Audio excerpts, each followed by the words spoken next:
This episode was brought to you by Big Moose. Find out about the 1 Million Project at bigmoosecharity.co.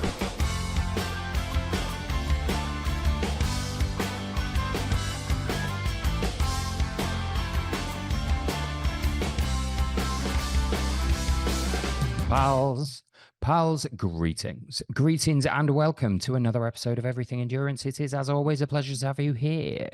And here I am, twice in quick succession. That does not happen very often anymore. But we had a special purpose for this. We had a special reason. Obviously, the last episode was all about the Desert Ultra, a deep dive into that beautiful, beautiful area that happens to be a slow cooker that once a year we place a group of athletes into. And there was supposed to be one more interview in that episode. This time around, our amazing marketing manager, Jenny Hall, headed out to Namibia as a competitor. So she'd been out there before with me last year. We went out there to sort of cover the race and make sure we were doing everybody else justice. And she didn't learn from watching everyone go through that incredibly difficult experience. It instead somehow inspired her to take it on herself. We realized, as me and Jenny started talking, that we had a lot more to cover than we had thought. A strange opportunity, really. We have both gone from never having run an ultra before to signing up for a 5-day multi-stage race somewhere ridiculous and having to train ourselves up and change our lives and go out there and do that thing. And we've both managed to successfully do it. There can't be many people in exactly that position. We both started with the business, got involved, got inspired, signed up for a race, and went out there and achieved something that we never thought we could have done before. We thought there'd be a fair bit to learn for people who are thinking of signing up for something like this for the first time. So we wanted to do Jenny justice to let her talk about her incredible experience and her incredible achievement. But also we wanted to dive a little bit into how each of us as non-ultra runners found that journey to becoming ultra runners and finishing our first multi-stage race. And also towards the end of the episode, we touch a little bit on the aftermath of that, the physical and mental aftermath of going out and taking on one of these enormous challenges. I really, really thoroughly enjoyed recording this with Jenny, and I am so very, very pleased for her that she managed to go out there and get that really well-deserved medal. So I'm going to take this opportunity to say in front of all you listeners, massive congratulations again to Jenny. Absolutely outstanding work. And yeah, if you're listening to this, I hope that you all get something out of this, that you learn a little bit more about what it takes to go from a standing start and bite off something that seems much bigger than you can chew and somehow come out the other end of it. If this inspires one other person to go and take on some enormous challenge of their own, then I think me and Jenny would both be happy.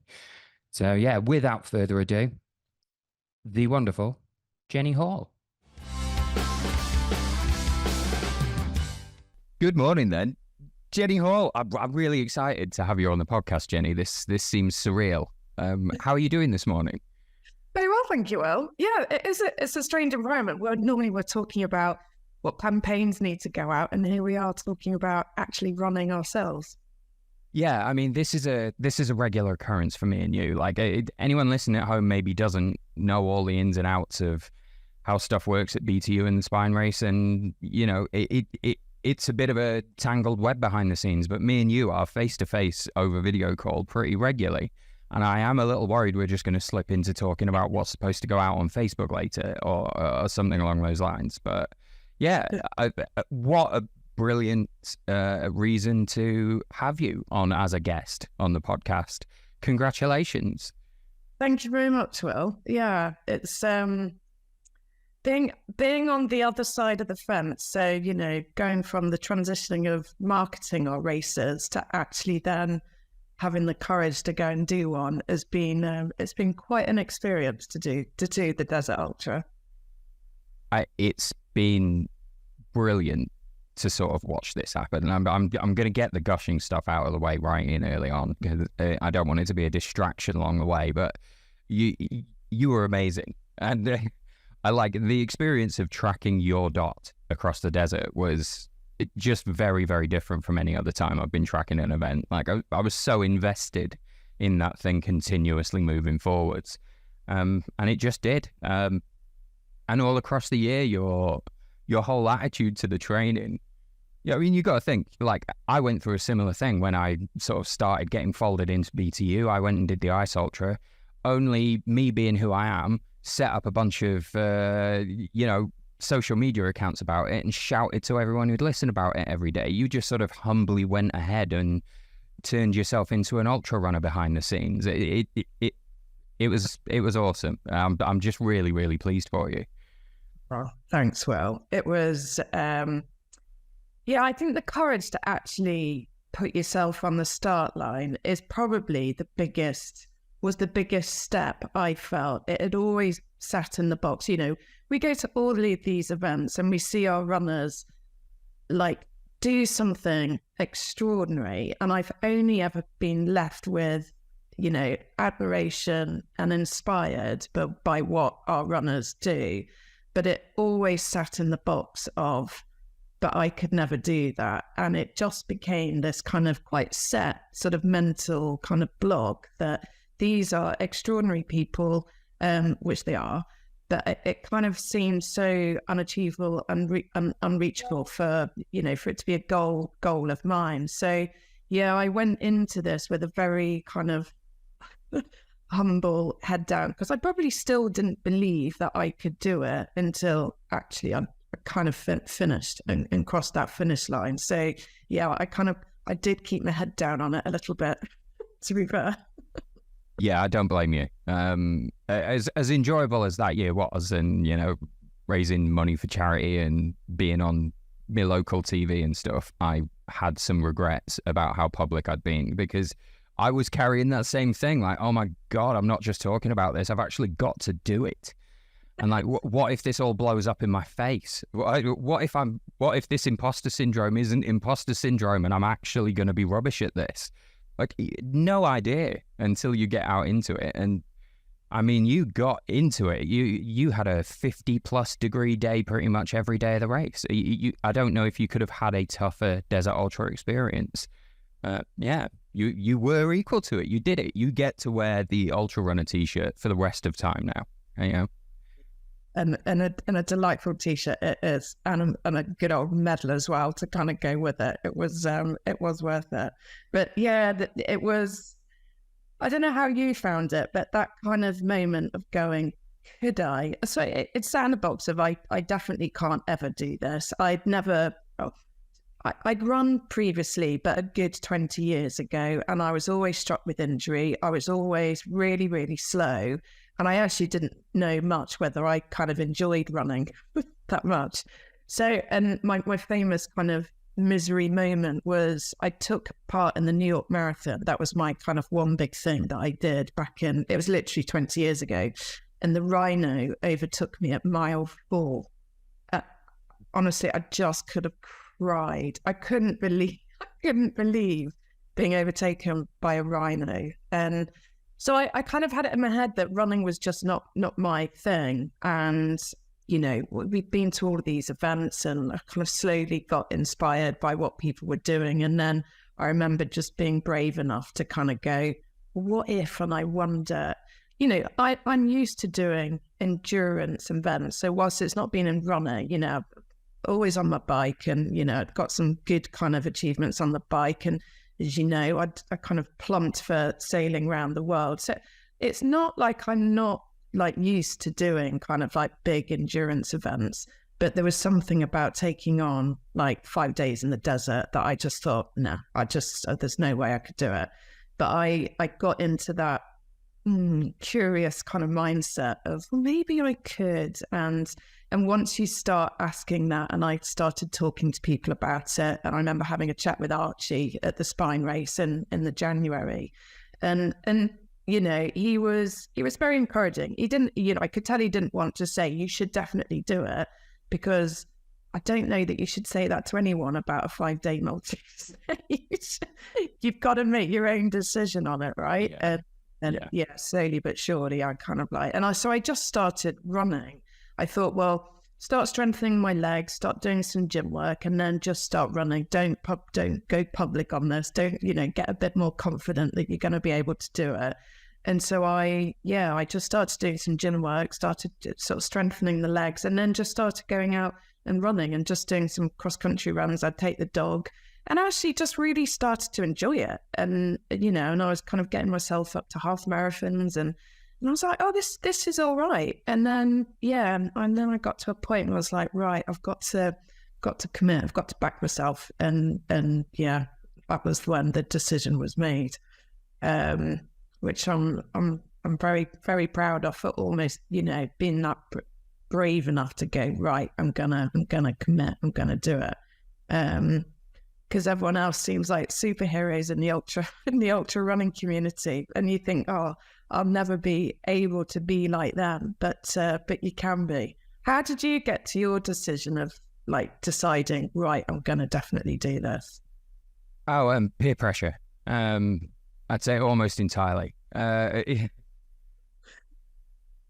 being a little flippant when I say that, but it's not entirely untrue. I had just joined the company pretty recently at that point, and I was mega excited about ultra running. I'd never really had any contact with it as a sport before, and was seeing all this incredible stuff, and I wanted to be a part of it. And the idea was put in front of me that, well, why don't you do one of the races? You're covering the races. You're in here writing about them. You should really understand it from the inside. And there is a video out there somewhere of the day when I signed up, and I'm literally facing my hands immediately after clicking on it.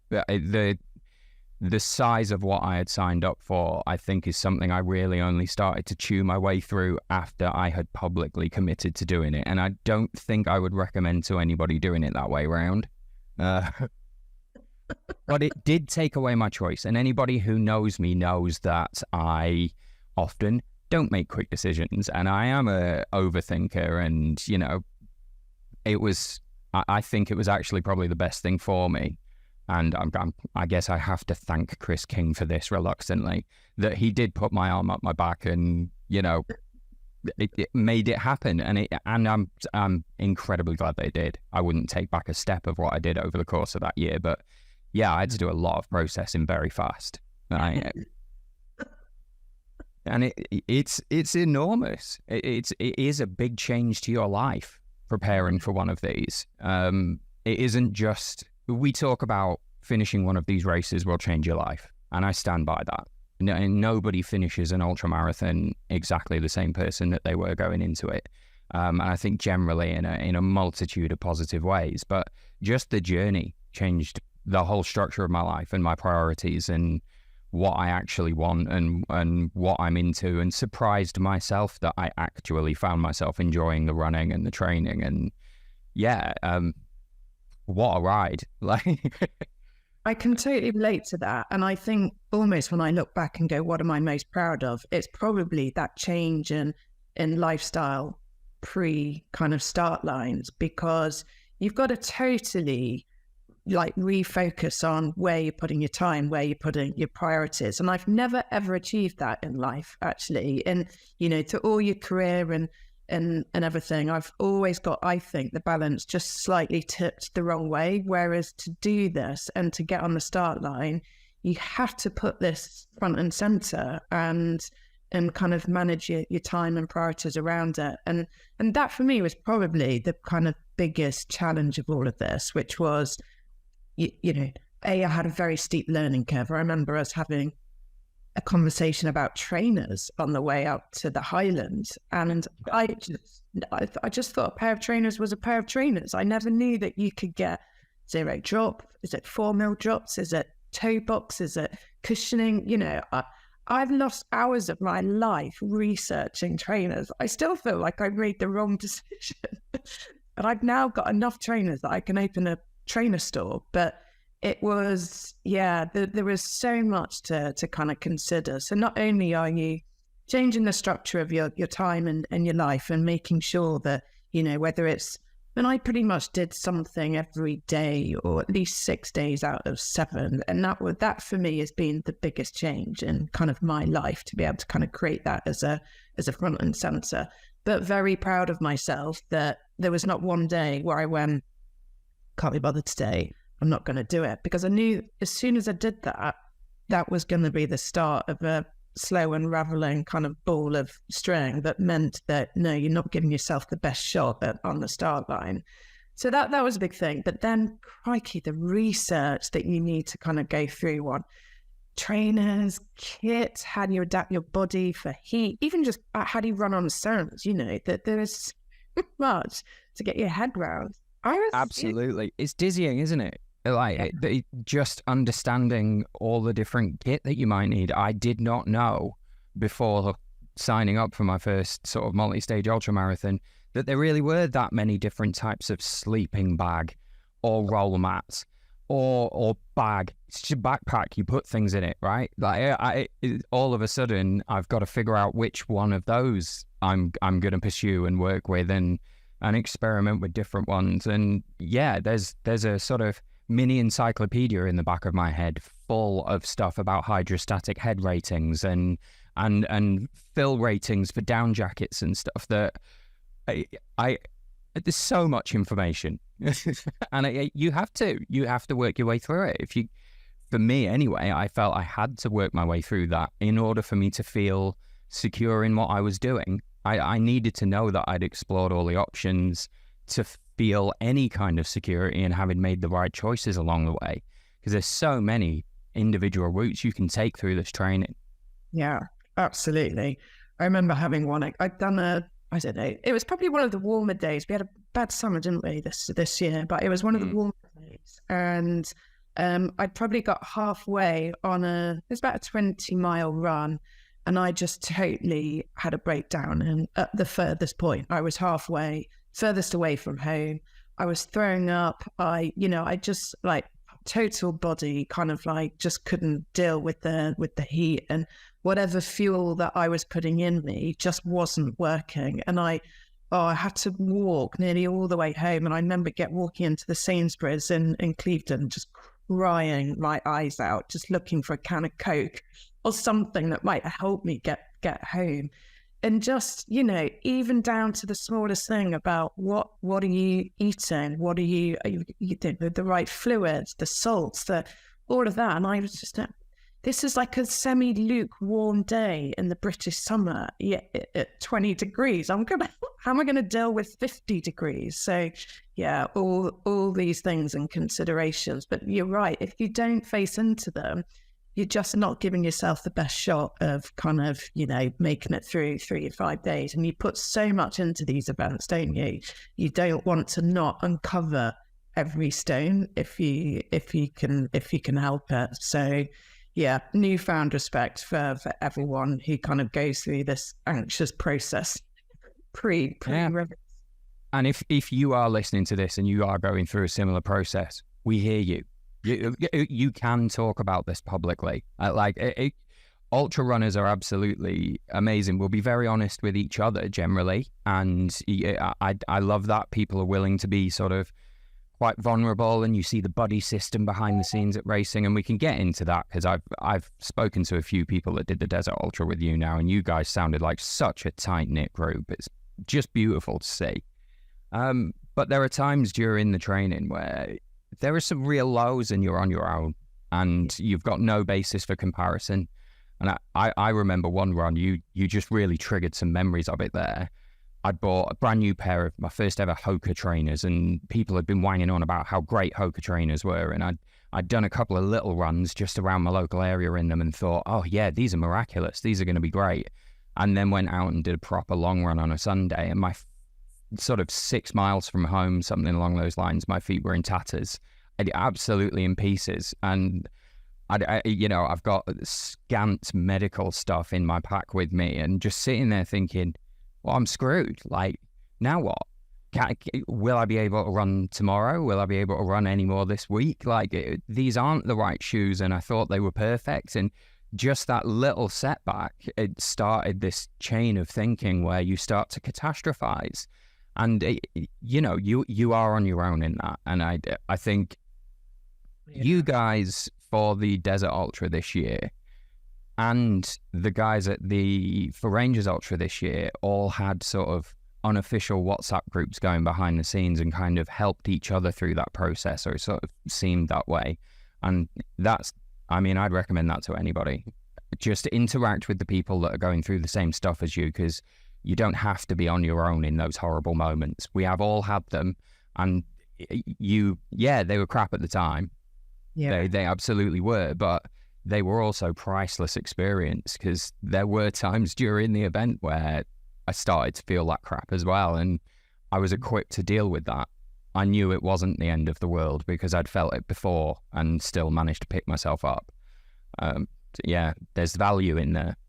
Absolutely. And those rough times in training is then what gives you, it gives you that experience on how to deal with something, how to overcome something. And so almost having a few setbacks in training actually can, I think, mentally just prepare you.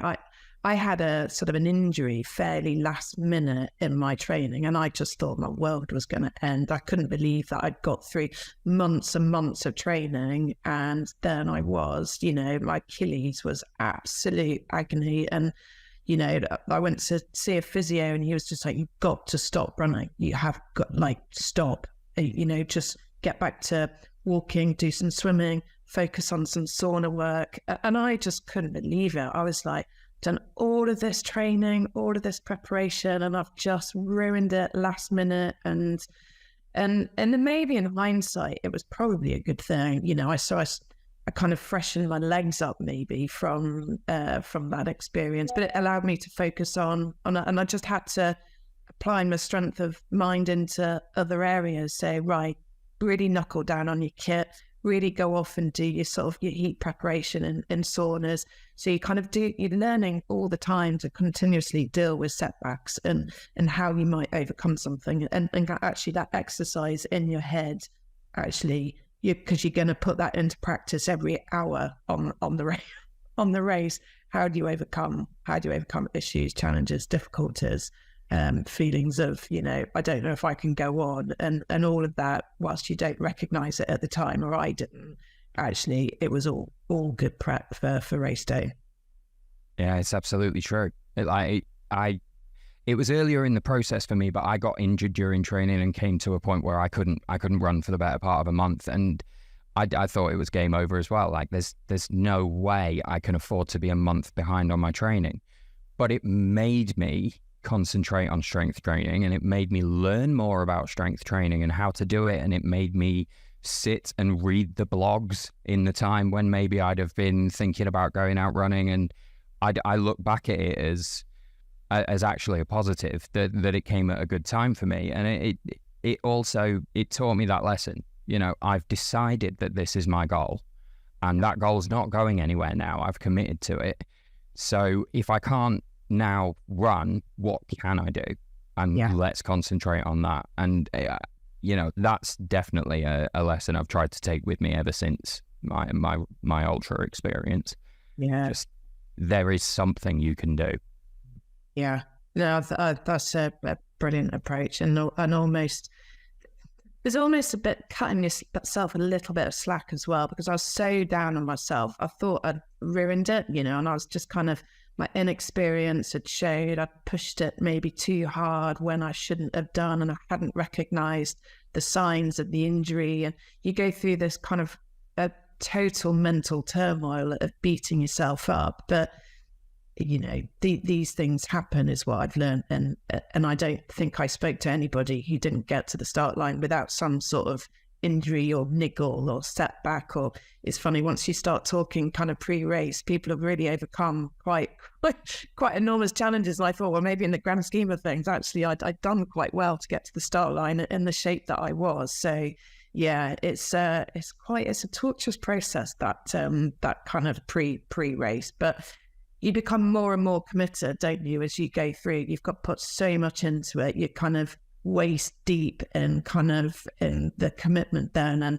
And I'd started to raise, as you did, money for charity. And as soon as you start telling people, the support just grew and grew and grew. And it was, yes, on one hand, that could have been seen as pressure, but actually by then I was like, no, this is amazing. And it gave you that extra kind of like 20% of belief in yourself that you could do this, because I felt like the whole world was just rooting for me to kind of, to kind of go on and finish it. But also knew that if I didn't finish, that actually that was okay as well. You do have to play out, I think, like how might you deal with not being able to complete, because you see a lot of people that through nothing that potentially they could have done, that they don't get to finish. And having invested 9-12 months of your life into something, how do you kind of cope with that kind of thought of not being able to achieve it? So I'm glad I kind of thought that through going into it. And I think my goal was, I absolutely wanted to finish, but if I didn't, I knew that I would have given it everything, and that's all I could have done. And so when you kind of sat on the sofa kind of going, I don't know if I can be bothered to go out today, it was that mindset of, no, you will go out today. It's not even a question. It's just go off and do it. And as long as I knew that I had done that to myself, then I could reconcile that if I didn't get to the finish line, that I had done everything that I thought that I could do to kind of get there. So yeah, it's a big pressure moment going into these races. That really, really rings true. That's kind of triggering for me to hear. It's odd, really. I haven't talked about this in this much detail in years, but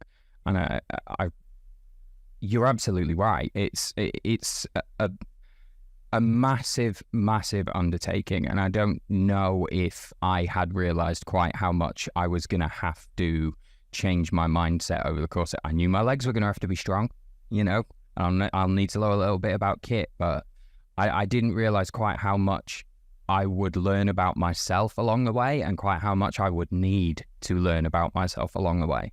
And it definitely, the fear of failing at this and feeling like I'd brought it on by not doing enough, that it was my fault. Like if I'd have failed and it was no fault of my own, a random injury, just one of these things that happens to runners, I was prepared. I'd have hated it, don't get me wrong, but I was prepared in the back of my head that could happen, that something could just freakishly happen and your race might be over.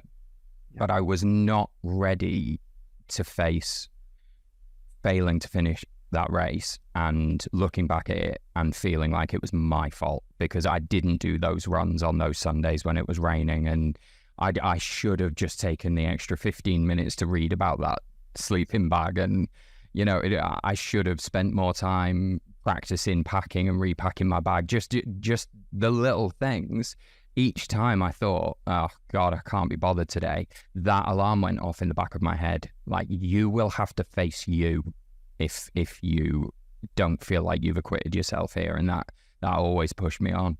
It absolutely did. Yeah. That's so true. Yeah, I totally relate to that well. Absolutely. Wow, this got deep.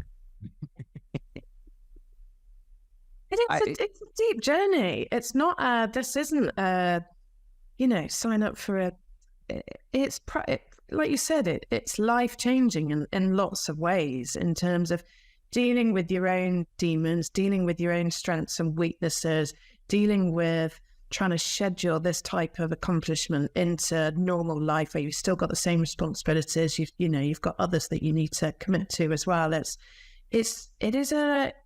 like we said at the start, it's a big life changing thing to kind of commit to and do. But the reward is significant, and it will absolutely go down as one of the things that I'm most proud of in my life, to kind of have got to get to the start line, but also the finish line. So yeah, anyone who's going through this kind of contemplation of taking on a first kind of multi-day or ultra, I think you need to know that everyone is in the same boat, and there is a lot of people that would have gone through those highs and lows. But like you said, everyone is so supportive and willing and offering of advice. Now, it always ends with, oh, but you've got to find out for yourself. You've got to go and 5, 6 different things and make your own choice.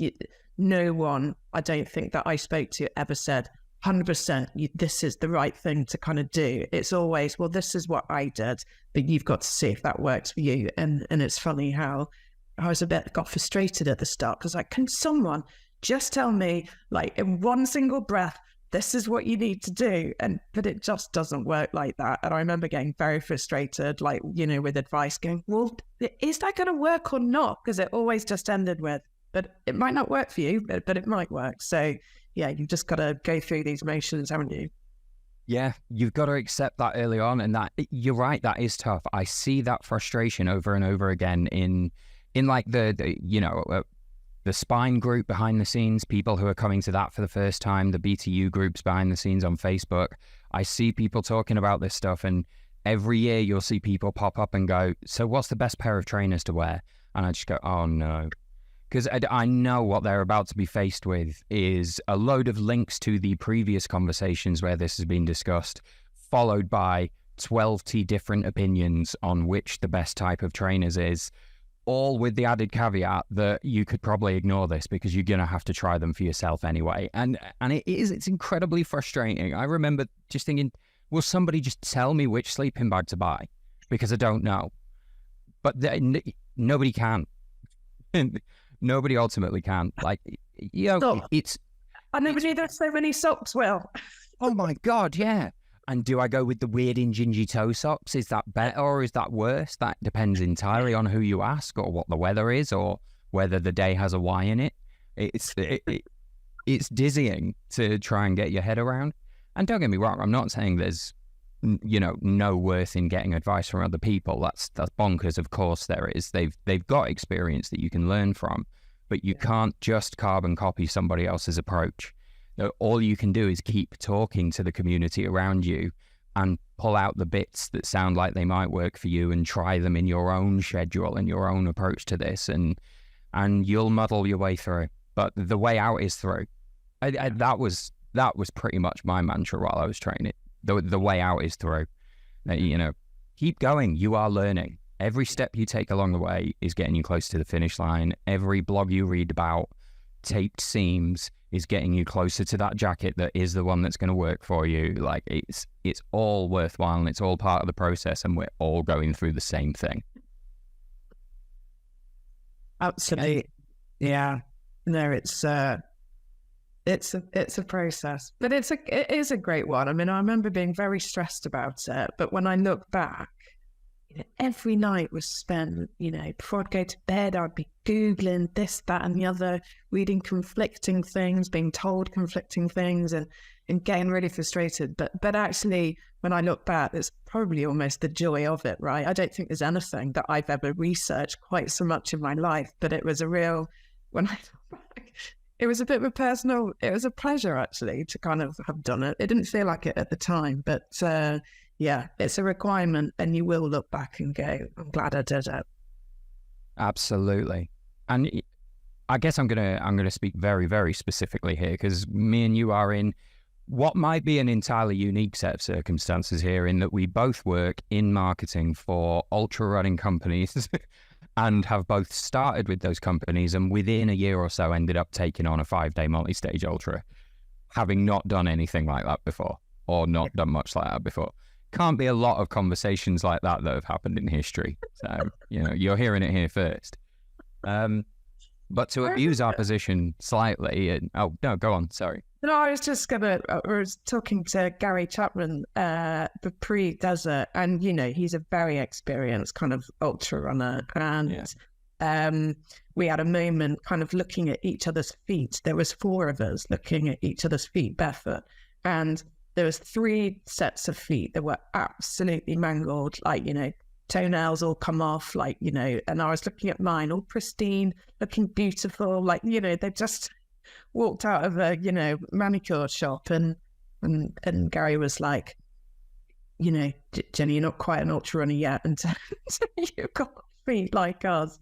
But he was just like, I can't believe that you've chosen this to be your first kind of experience in, doing an ultra, but be a multi-day ultra. I think there is a few people that might look on both yours and my journey going, you're slightly crazy to maybe go in at such the deep end, but maybe that's the way that we're built. But yeah, in at the deep end. That's the only way I'd have done it. If I'd have started with, I'm going to do a half marathon, then a marathon, then whatever, I'd have got as far as the half marathon and felt like I'd acquitted myself. I'd be like, oh yeah, I can do that. If I decided further down the line I wanted to do a marathon, I now know that I could. I just need to do a bit more training. Like, I'd find a way of feeling like I'd done enough. I had to have it in the diary, on the calendar, out there to hold me accountable. And it made me step up and do that, and taught me that I will always have that in the bag. Like, that if there's one thing that has stuck with me from this whole experience, it was, you know, that sense that no matter what comes up, I'll figure it out. You know, it'll be hard, but I can face into just about anything if I have to. And that doesn't mean I've become like a ultra macho confident superhero overnight. It's not that. I haven't become a different person, literally. But yeah, there's absolutely a sense of knowing, having confidence in myself that wasn't there previously, and it's absolutely worth everything that I went through for that. And we're talking about the horrible sides of this. Some of it was brilliant. I had some of the most wonderful times in training and in the race as well, and it's easy to lose focus on that. Yeah, no, you're right. And that feeling of getting to the start line and going, I've done everything I can, and whatever happens now, I'll find a way to deal with it. And once I'd got to that point mentally, I kind of knew I was ready, whether I had injuries, whether my legs were right, whether, you know, my pack was half kilo heavier than it should have been. I was a bit like, right, I'm kind of ready for this now. It's like, kind of, mind you, I was going to say whatever it throws at me, I probably didn't expect quite what it threw at me, but yeah, we'll come to that. Gave way more than I thought it was going to. Yeah, this race did not go easy on you at all. And you know, I'm gonna be hand on heart here. The year that I did the Ice Ultra, there's nothing easy about a 5-day multi-stage ultra marathon anywhere in the world. There absolutely isn't. But mine wasn't the coldest year. You know, it didn't have the softest snow. We didn't have a lot of surface water on the lakes. There have been harder examples of the Ice Ultra before and since I went out there. You know, takes a lot to admit that, but yeah. You should have away from your achievement, Will. Oh, no. No, trust me, I don't. This is probably the first time I've said those sentences out loud. But you really did go into a meat grinder. And I think it's time to mine a little bit into your actual experience out there. I mean, we'll get into the specifics a little way along the way. I'm going to tag a couple of things now that we need to talk about, which is spine feet. Yeah, we'll get to that. The temperature, what on earth the long day must have been like. But let's maybe go back to the beginning. Because I don't think I'll ever quite forget how I felt standing on the start line in the Ice Ultra and what the first sort of 10 kilometers of running felt like. And I know the Desert Ultra.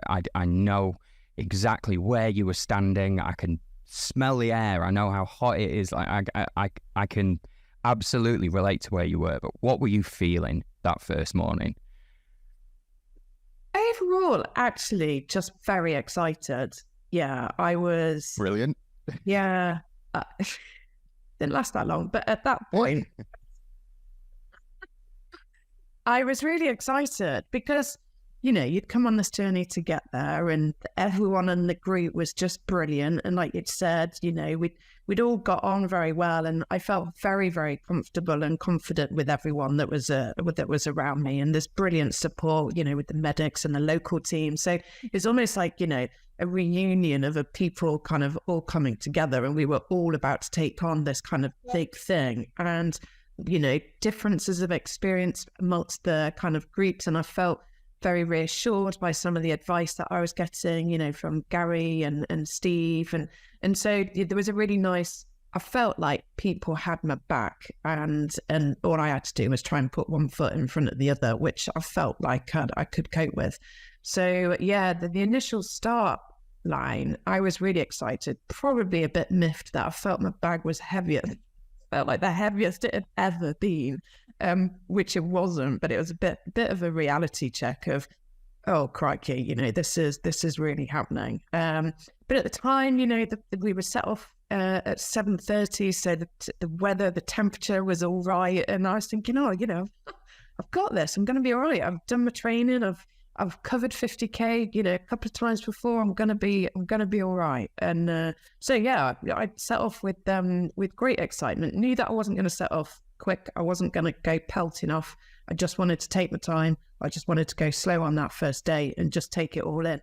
I was really keen that I really did like enjoy the moment on that race. I really wanted to make sure that I kind of was grateful for doing it, that I was gonna, where I could like enjoy the moment, and made sure that I could like smile and laugh like through the experience. I didn't want it to become so big a thing in my head that, you know, I was just wrapped in anxiety, and I definitely went in with a mindset of I want to just grab this and try and enjoy it.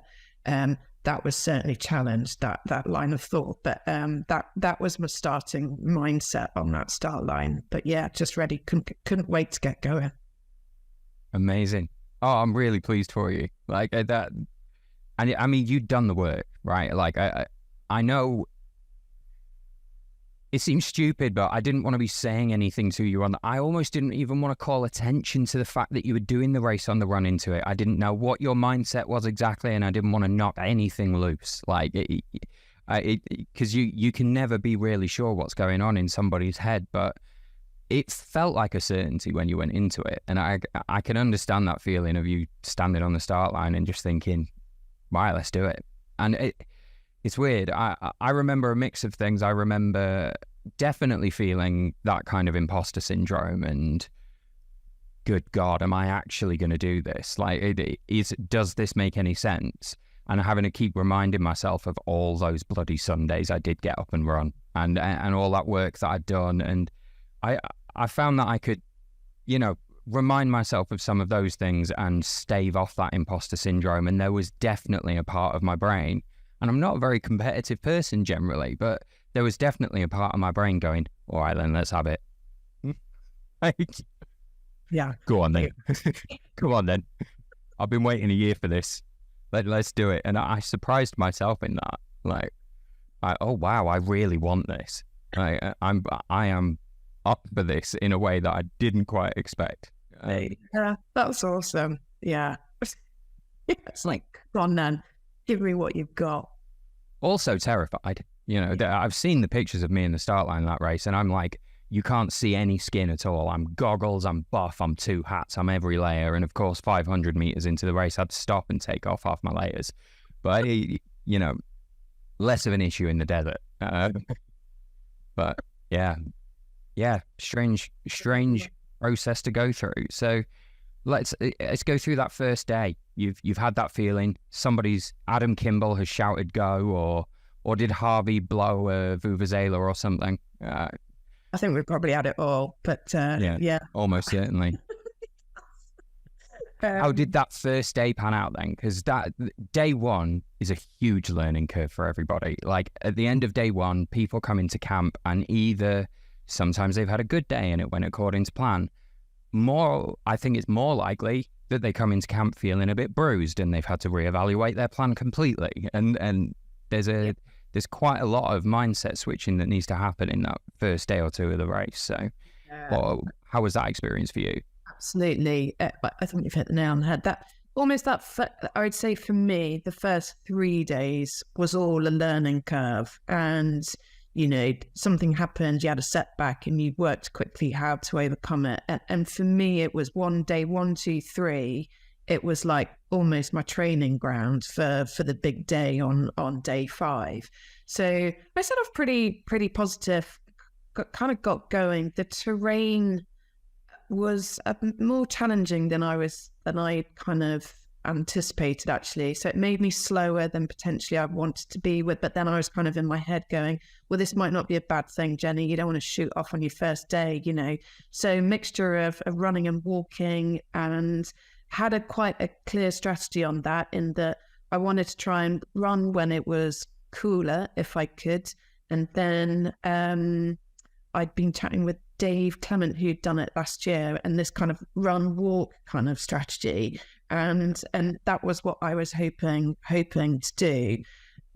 Turned out that I definitely did more walking than I was kind of anticipating on that first day. But again, you very quickly, this is fine. You're always chatting to yourself about, you know, it's fine, you can overcome this. You know you're going to be slower. You know you're going to be out longer than maybe you'd anticipated. But I kind of buffered for being out for long days. So I kind of, you know, I had plenty of food, and I had, you know, the right kind of fuel on board. So overall, that first day, I kind of was just treated it as a bit of a learning curve. The thing that I had not been able to kind of comprehend was the heat. I really, through all my training, whilst I'd done some sauna work, I hadn't gone as extensive as doing heat chamber kind of working. So actually being able to kind of understand and feel what that level of temperature was like, and the impact it had on your body, and not only your body, but your brain, like, you know, that kind of, it was quite frankly nothing short of torture. And so actually the big part of the day became around, how am I gonna like mentally overcome this kind of like heat that I just never experienced in my life. And it's not that you're just, you know, you're not walking through in shorts and t-shirt on your way to the beach for a cold beer. You know, you've got your fullest, heaviest backpack on, and you're only on day one, and 25k in, you're starting to go, I don't know how I'm gonna do this. You know, you're seeing people who are clearly struggling with the heat, and it becomes, it's not just a walk in the park. This is, you know, there's some decisions out there, which means that it's, I don't want to say dramatize it with life and death, but if you're not careful, like, you really can get yourself into trouble quite quickly. So, you know, getting back to you're always thinking, you're always kind of thinking water, salt, you know, food. It's, you think you're going to be hours on end, kind of like totally bored, but you're not. You're constantly, your brain is working, isn't it, about what you need to do. Have you know, 10 minutes. I kind of had a bit of a structure for when I was going to take water, when I was going to take food, when I was going to take salt. But actually that really required active brain activity. You couldn't just lope along and take in the scenery, of which it was amazing. But yeah, very active brain process all the way through, constantly thinking about all the kind of requirements to get to the finish. So yeah, the first day was putting all of that into practice, learning, refining, dealing with that heat. I don't want to be that person that goes, oh yeah, it was tough this year, but the heat was just beyond what I ever thought it was going to be. So we hit 50 pretty much nearly every day on that race, and one day it went up to 53, and that, you know, your body just takes a very different kind of toll in that heat, and of which I'd never, and I don't think any of us had ever experienced, how we were going to cope with that level of heat. But it's back to your principles. And I remember last minute Archie gave me some advice on taking an extra water bottle. You're quite set on like your weight, so you don't want to take anything unnecessary. But one of the things that I'm just so grateful I did, I had the 2 water bottles on the front, and I had 2 water bottles kind of in my pack, so I kind of met the 2.5 litre requirement. But what I did was I took a foldable kind of water flask that I can literally just had it in my hand, and I would just use it to tip water on my head, because yes, hydration was kind of a big thing, but actually trying to keep your body temperature kind of relatively in some kind of like, you know, level was challenging. So yeah, that was one piece of kit that, you know, was kind of, I deemed it, is that really required? And then last minute I went, no, I'm going to take it. And I'm so glad I did. So yeah, day one of that, I started to struggle with feet at the end of day one. And that is not something that I had experienced before throughout all my training. I never once got a blister. I think I might have got a hot spot once. But yeah, no matter, and I'd gone on rough terrain. I'd been out for 8-10 hour days in training. So it wasn't like I'd, not done my homework, but end of that first day, I really started to kind of feel the pain in the feet, and some ugly things started to appear. So yeah, that was a bit of a summary of the first day, but overall got into camp and I was relatively pleased. I felt strong, hydration had gone well, food had gone well.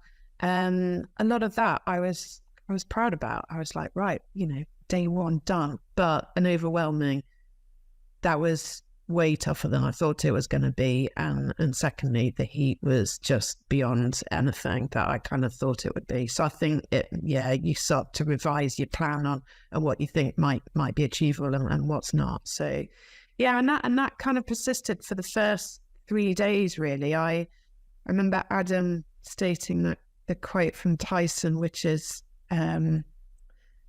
everyone has a plan until you get punched in the face, and crikey, that desert race keeps punching in the face. So yeah, the blisters got worse and worse and worse. And I remember end of day 2, I was just in absolute agony, and I can't take codeine because I'm allergic to it, so I couldn't really manage the pain of it either.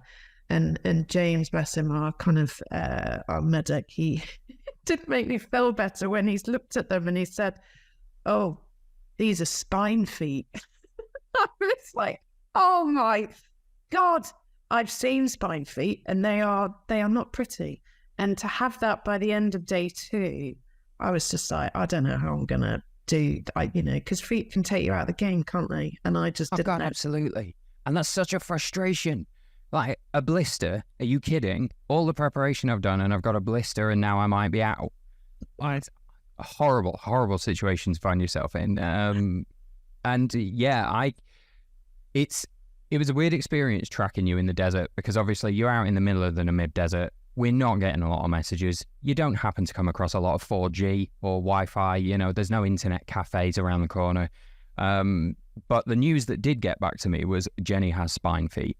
And for the benefit of anybody listening to this that isn't familiar with the term spine feet, although I'm sure you can fill in the gaps from the name there, after 7 days in January in rain and snow and mud and constant movement, we've seen some horrible, horrible, horrible feet on the spine race. And there's where the name comes from. And when I heard you were in that position, like at the end of day 1 on the Desert Ultra, I was like, oh no. Like I've seen spine feet, and some of them look like an amputation job. Yeah.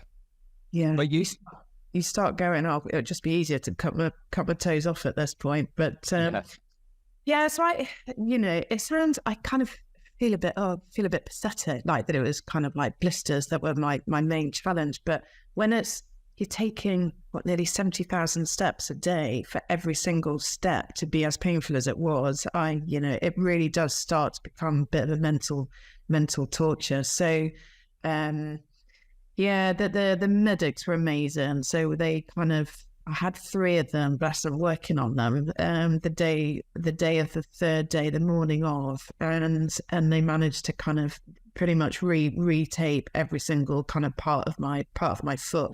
And I kind of felt that I'd been given a new lease of life, that I'd kind of been given a fresh hope that actually, if I can mentally cope with the pain and find a way to overcome that, then I had so much else going for me. I was strong, the hydration was good, like I was eating, I wasn't being sick, I was like going to the loo properly, all of that kind of good stuff. There's the old joke, is your pee champagne or is it apple juice? The amount of times asked that. Everything else was going really well, and I kind of came out a bit fighting of, I'm not going to let this kind of like ruin my race, and going back to, I want to try and enjoy this despite kind of the pain that you're in.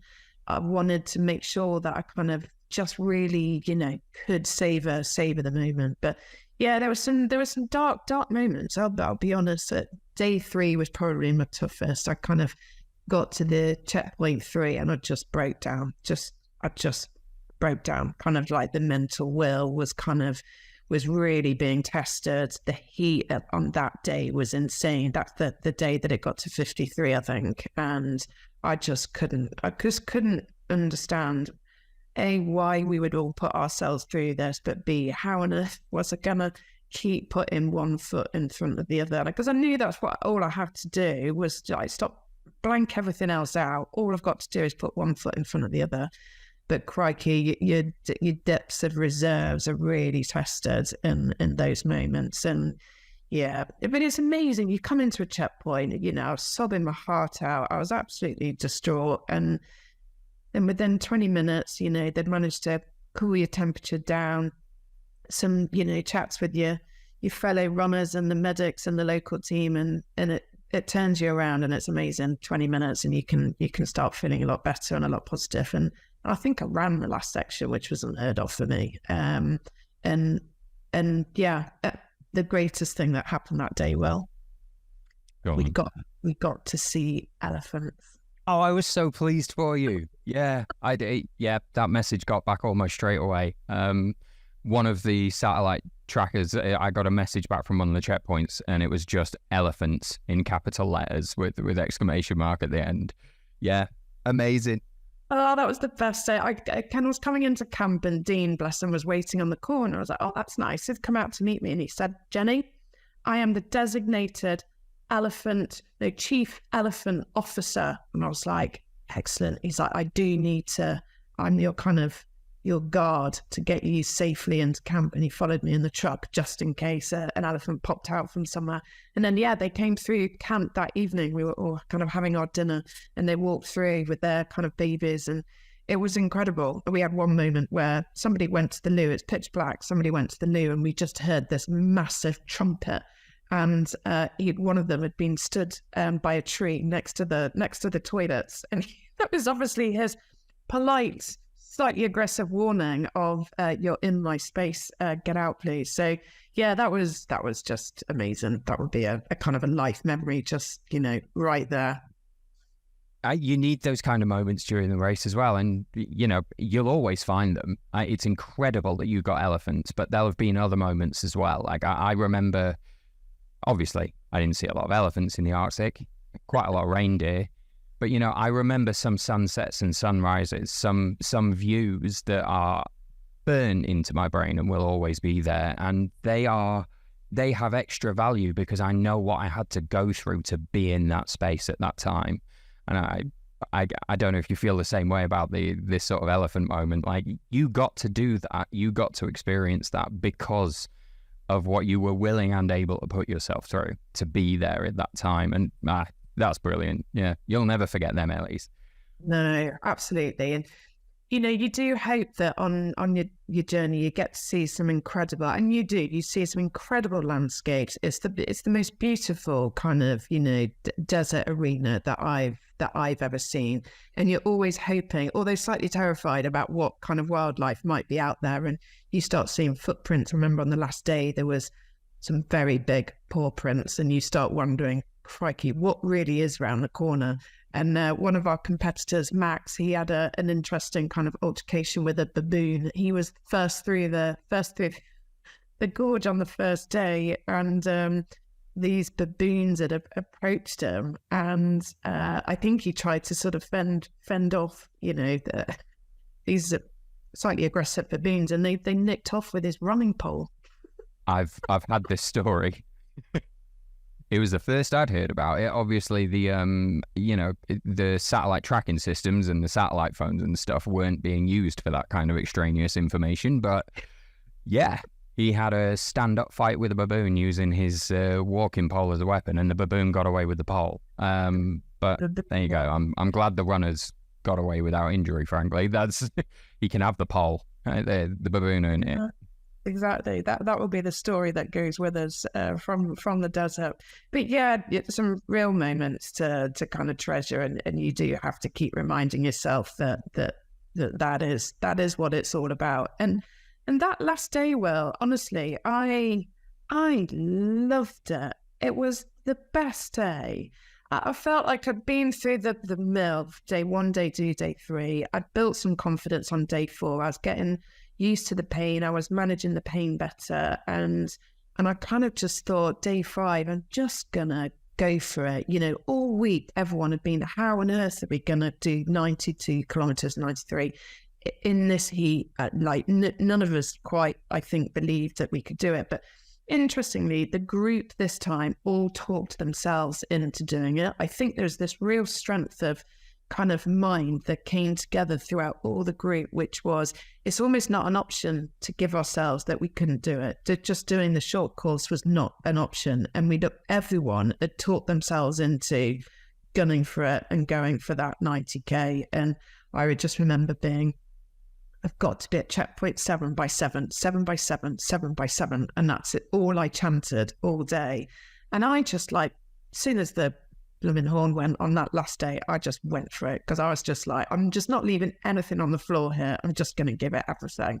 So I ran up that blooming sand dune like my life depended on it on that last day. But I just ended up loving it. I was so high on adrenaline and love for that last day of what we were doing. And I was so proud of myself that I'd got to that point that I was just like, right, bring it on, desert. Like, you've put me through the mill this week, but I feel prepared and ready to take you on. And I just covered a load of ground in the morning whilst the sun was down. And then, yeah, just had to grit and bear it when that kind of heat came up, and just kept that 7 and 7, 7 by 7 in my head.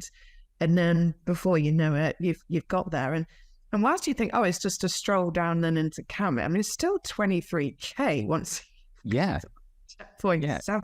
You've just run the furthest you've ever run in your life. You are 5 days into this now. You are sleep deprived, calorie deprived, sunburnt. You've got spine feet, and now you've got a half marathon to run.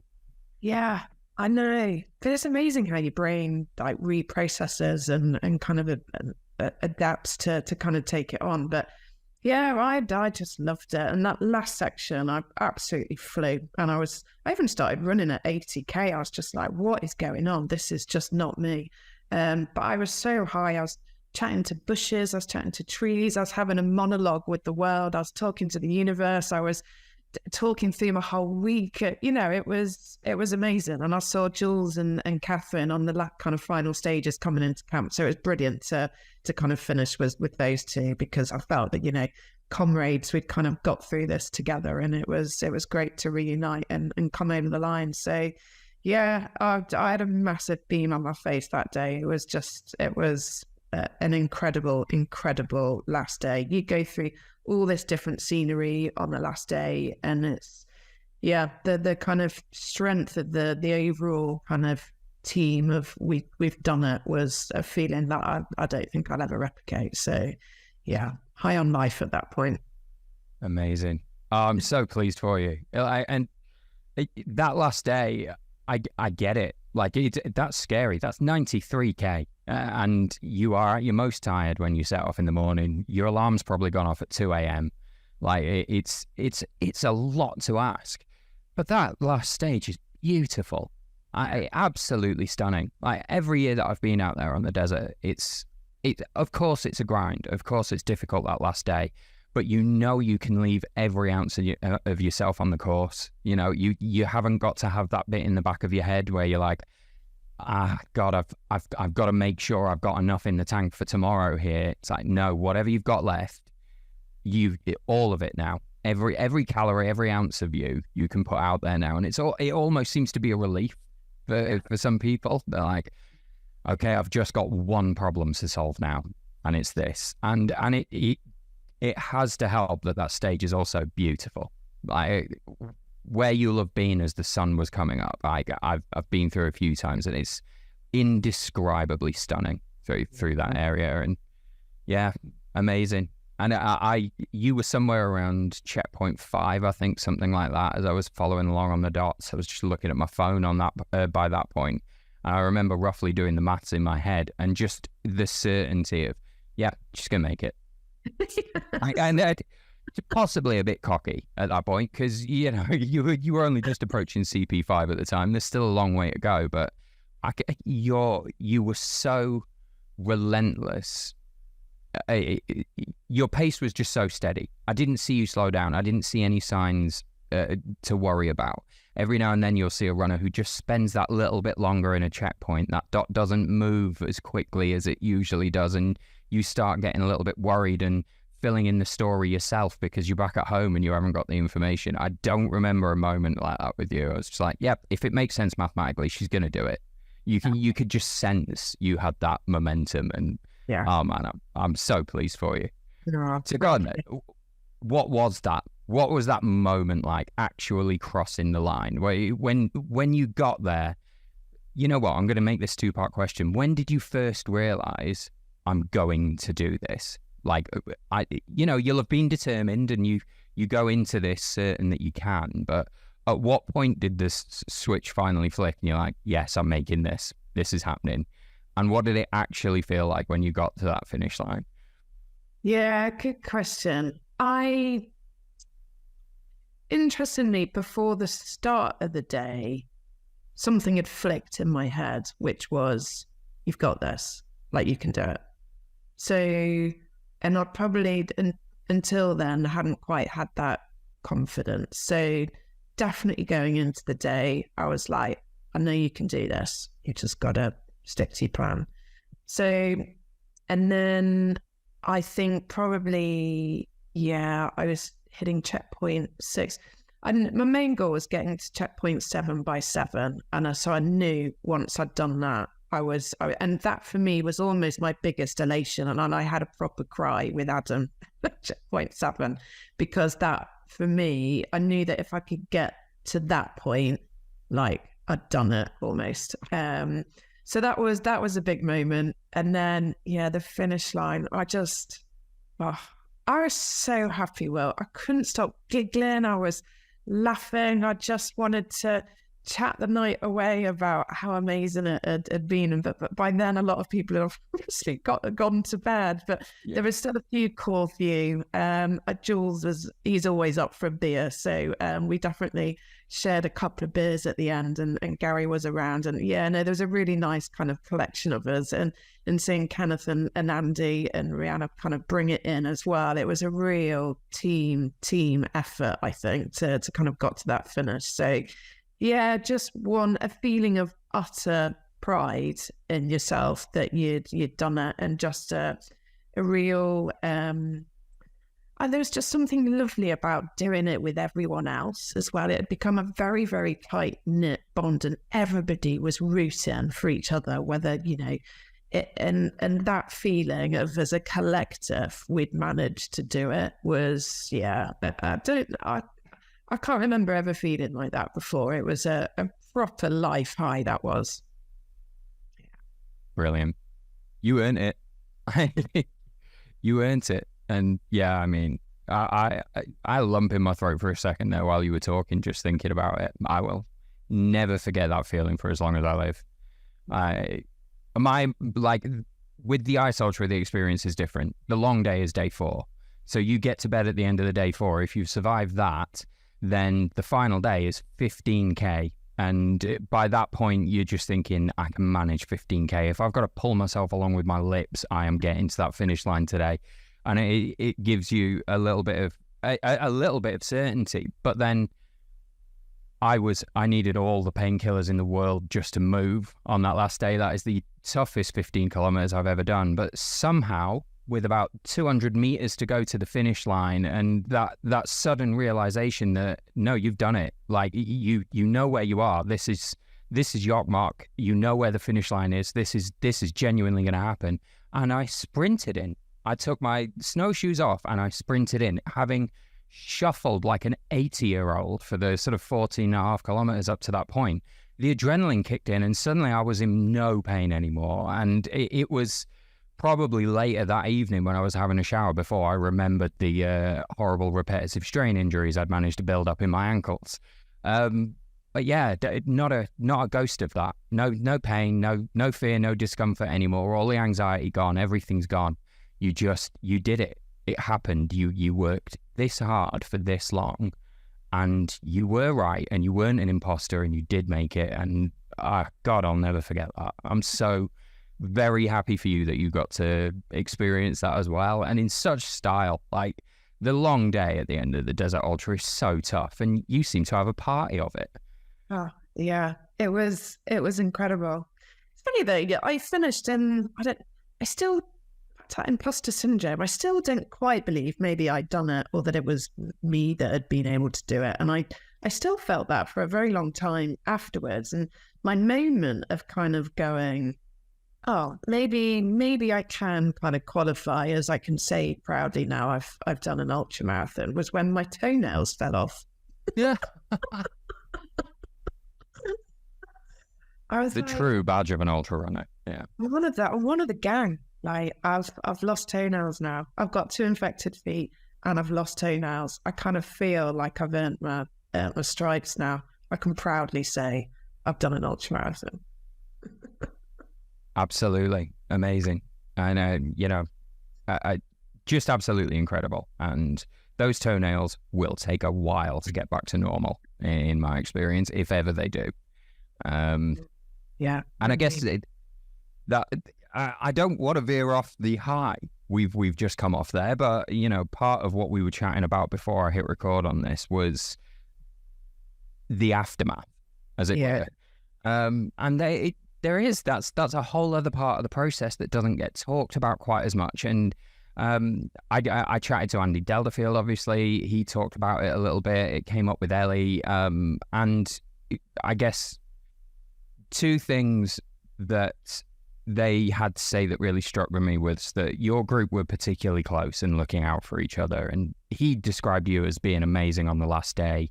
He said it was like there'd been some kind of massacre or something at checkpoint 6. There were a lot of people having a difficult time all at once on that race. And whether you were actually physically together the whole time or not, that whole group of runners really pulled each other along, and that's amazing.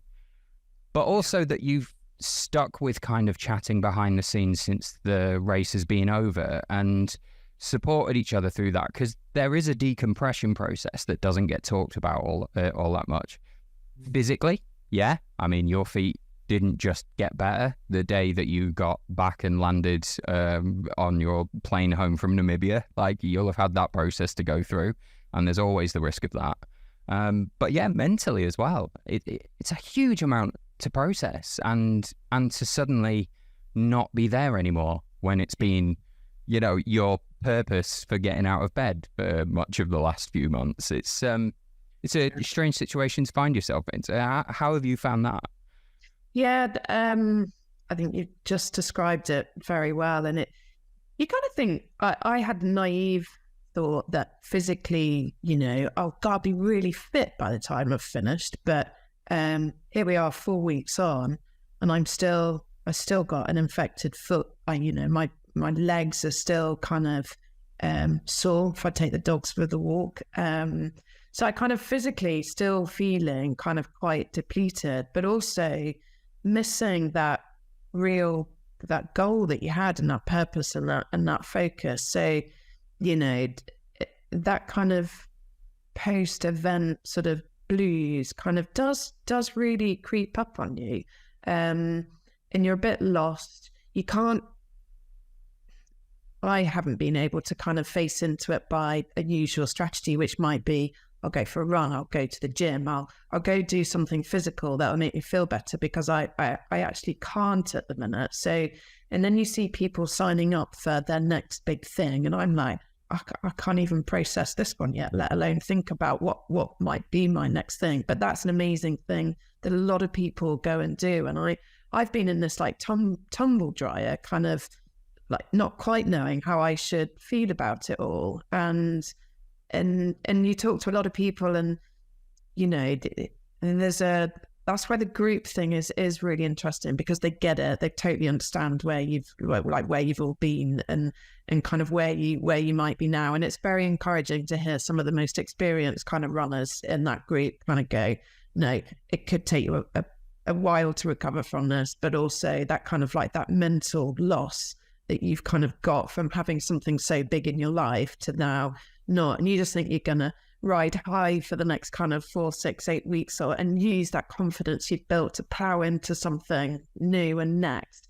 And I haven't been able to do that, and I feel I'm in this slight kind of merry-go-round. So whilst you've had that one of the highest highs of your life, you can also feel some of the lowest low of your life as well. But knowing that is a thing now makes you feel better, right? And you kind of just have to say to yourself, you will get through this. And that's what you kind of like touched on there. You will get through this.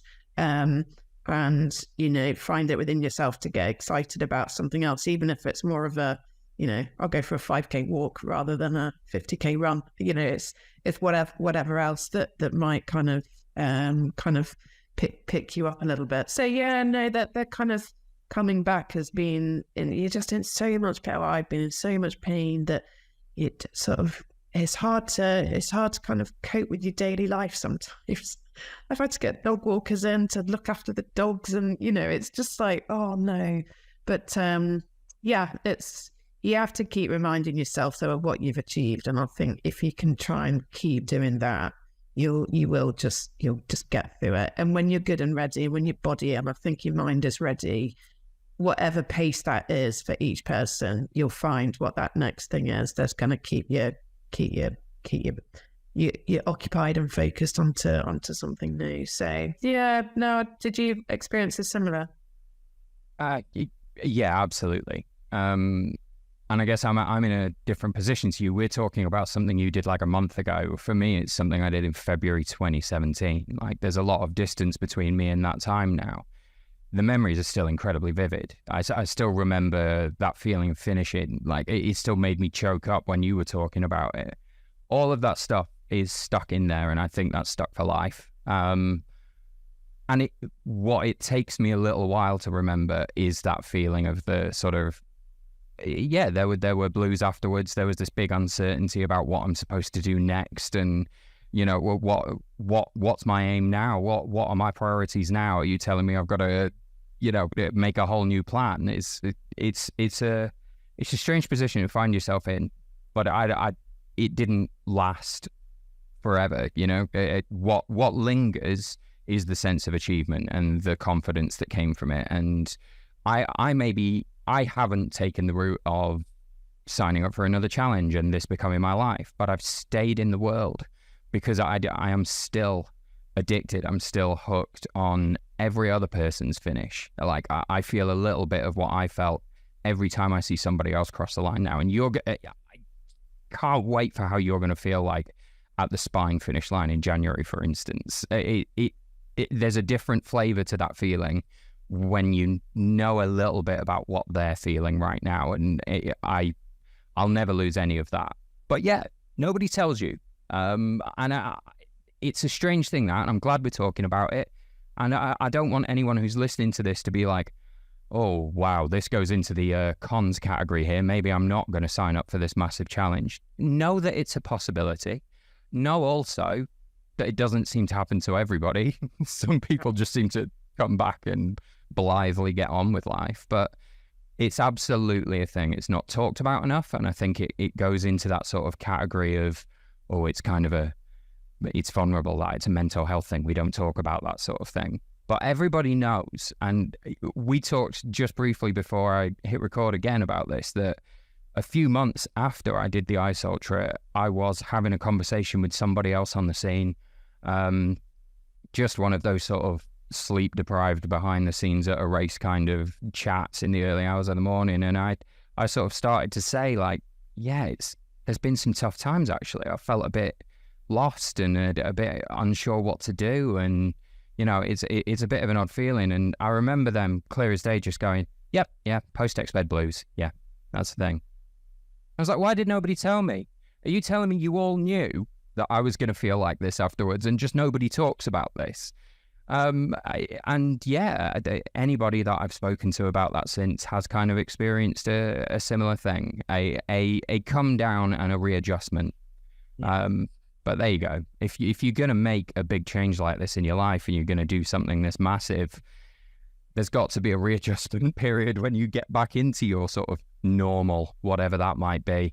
And for some people, it knocks everything loose and they never go back to normal. And that seems to be the alternative approach. They just keep signing up for races and they end up living in a van by the side of a lake somewhere beautiful. And if that's what it drives you into doing, then amazing. But it's a different process. Again, frustratingly, it's a different process for everybody. And, you know, you'll have to figure out your own way through. But we're here. Jenny knows. I know. Everyone who's finished one of these races, anyone who's ever done anything like this knows. And we are around. And that's the great thing about this ultra running community is there are people you can talk to and they will know exactly what you mean. And it won't last forever. It won't be the thing that stays with you. Yeah, no, absolutely. Bunch of people to talk to. And yeah, like you said, the overriding feeling that kicks in is the pride of what you've just achieved. And that is a long enduring kind of thought and feeling, and that's what you need to hang on to. So yeah, but it's a bit discombobulating when you get back. I'll definitely sign up to that. But onwards and upwards. There'll be something new to look forward to when I'm good and ready. So yeah, and whatever shape that takes, that's up to you, you know. But amazing. Whatever shape that does take, you'll be bringing into it this newfound self-assuredness that you've carved out for yourself out there, and that's amazing. You're invincible now, basically. Officially. Let's hope that feeling keeps going. Awesome. Wow. I'm not sure exactly what else it is I want to cover. I feel like we could talk about this all day. I think that people might be interested to know a little bit more about how you found the training process and how that fit in around your sort of day-to-day life in the run into it. Maybe we could draw out a couple of practical tips, some lessons that you learned along the way to hand on to people. It almost seems like a step down after all that. Monumental emotional talk that we've just been through to get into something as blasé and day-to-day as talking about kit and stuff. But it is, as we established earlier on, it's a big part of the process. Yeah, it is. And I think any shortcuts that you can kind of give people to kind of, you know, help them in their prep. Yes, we'll always go back to you've got to try everything yourself, but I think a few shortcuts is really helpful. Let me summarize. So training plan, I actually used, rightly or wrong, and I know people will be cursing at the podcaster, sort of an online sort of training program for me.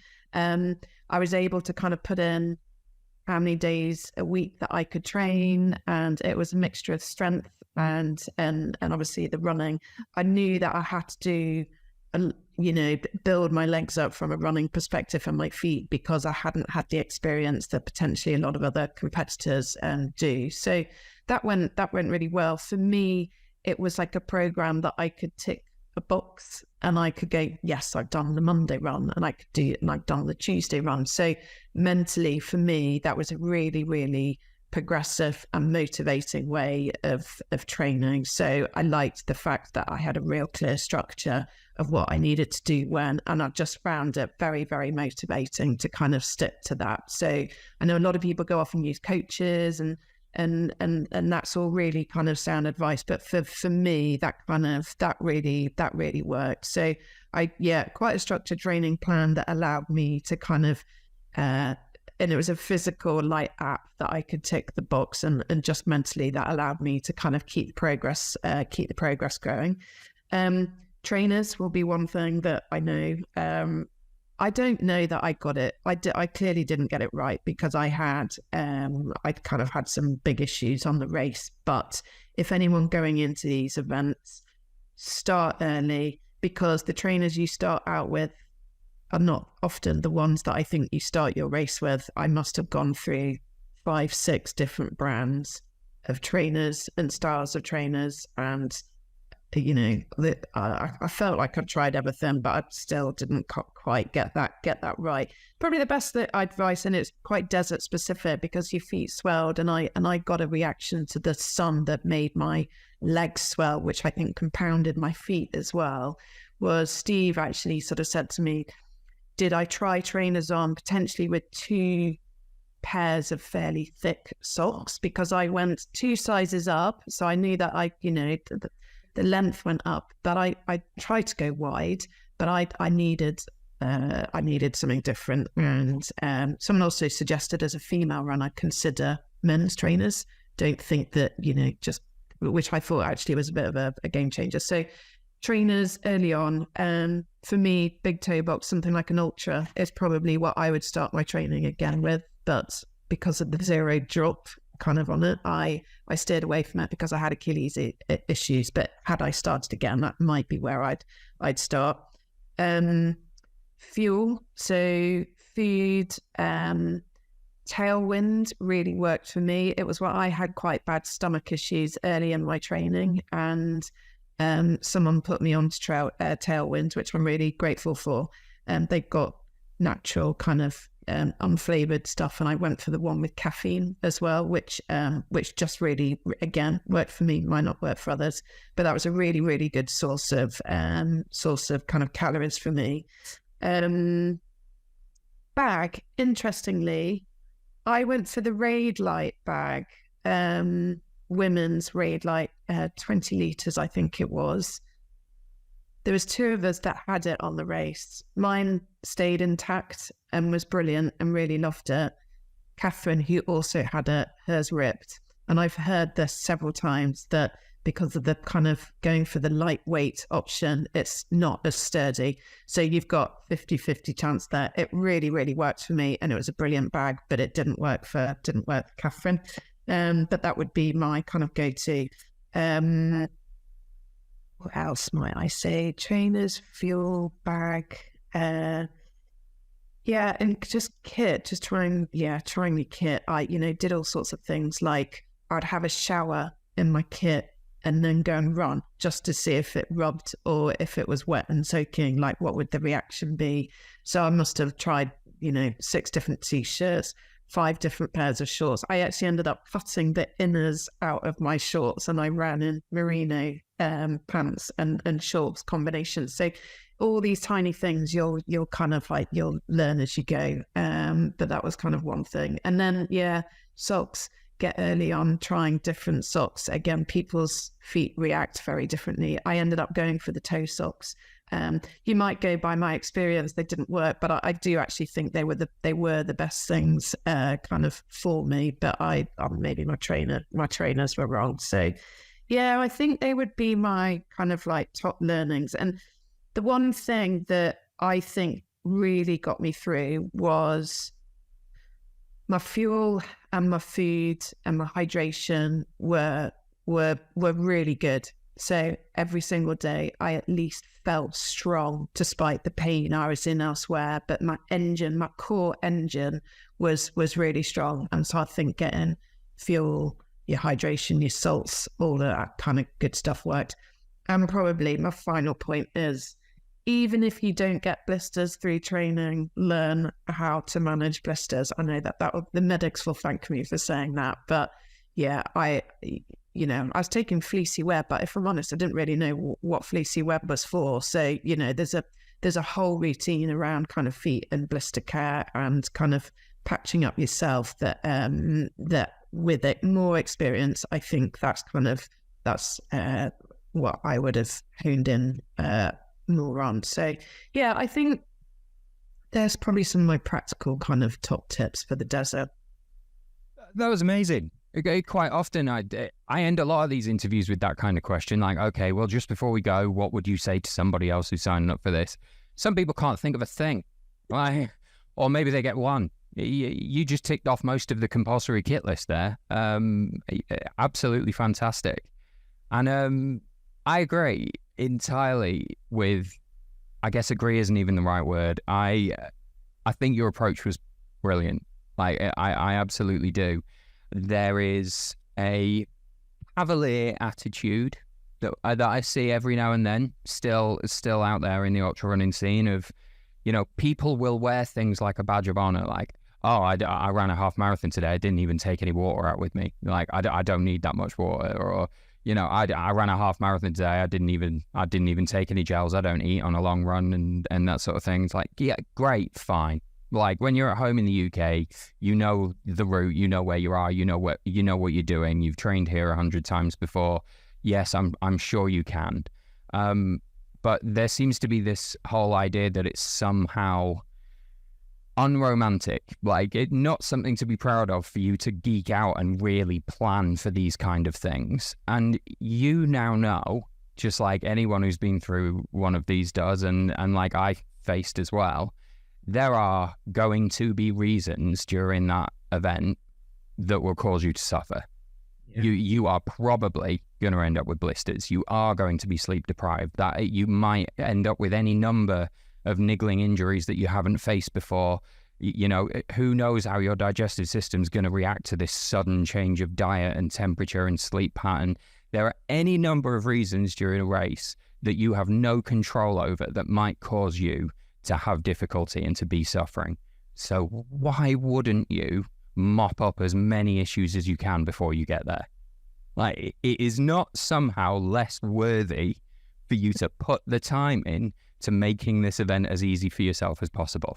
Have a hard time in training to give yourself the easiest time on the race. And that's what I feel has been sort of the gist of your preparation for this. So what can I control and what can I do about that now so that I either don't have to face it in the race, or if I do, I'll know how to respond to it. And that's priceless. I've just seen so many people turn up on start lines and be like, well, it's a mental game, innit? I haven't really been training much lately, or I just got whatever kit, I'll be all right. As long as you've got it up here, you'll be able to get through. And you might be right, but you really might not. You really might not. And I just think the more preparation you could be insufferable during your training, pull the pants off everyone around you about tape seams and zero drop shoes and everything else, because it could absolutely save your race. Any number of those things, knowing to cut the lining out of your shorts, knowing exactly what length to adjust the straps to on your bag, knowing exactly what pocket your water bottles always go in, because if I put them in the other pocket, it digs into the ribs on that side. Those tiny little things that you will never think about unless you faced them out there in the wild. That's, mop that up in training. Be insufferable. Absolutely. Yeah, absolutely bang on, Will. And all of us that have now, gone through that process would be delighted to talk to anybody about even the minutiae of detail and kind of these things that can actually be a game changer on a race. And that diligence and kind of uncovering each stone is really worth time well spent. So perfect advice, Will. Oh no, you did it. I just put it into a sentence. But yeah, be a nerd. I'm here for nerds. It is not unromantic or unadventurous to have done your homework. Don't let the bullies at school convince you otherwise. Totally agree. Yeah. Wow. Amazing. I knew I was going to enjoy this. It's been really, really good to be able to talk about this. And it's odd. We're sort of, like we said at the start, this is almost like talking in a work capacity, but just an absolute joy of an opportunity to talk to you about this on the podcast and to really hear what it was like for you, because I'm so pleased for you, Jenny. It's so very pleased, and you were amazing.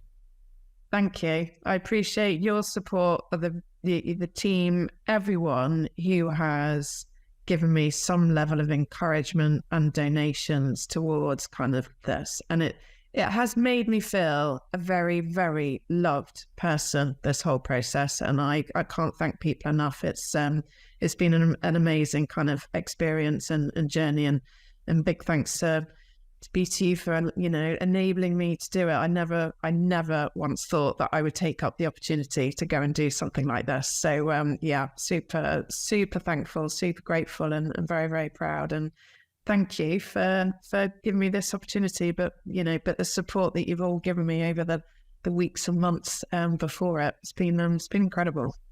No, don't. You make me well up. You're not doing it. We've got to hang up this call and get back to work. We've got campaign. We will. Yeah, absolutely. Well, amazing. Well, thanks, Jenny. Much appreciated. I can't wait to get this episode out. And if you are one of the people listening to this and, you'd had that itch somewhere in the back of your head, that little voice saying, maybe I could actually do this. Yeah, you really probably could. We've been honest with you here. Like, it is a lot to take on, but there's a whole community of people out there that will push you along and propel you and give you energy and give you advice and help you if you reach out for it. And the rewards the pros outweigh the cons by a staggering amount. Absolutely. Well said. Couldn't put it better. Go for it. Amazing. Well, Jenny, enjoy the rest of your day. He says, like, I'm not just going to stop recording and carry on chatting about work stuff after this, but you enjoy the rest of your day. That's how we always sign off. Okay. Thank you, Will. And theme tune.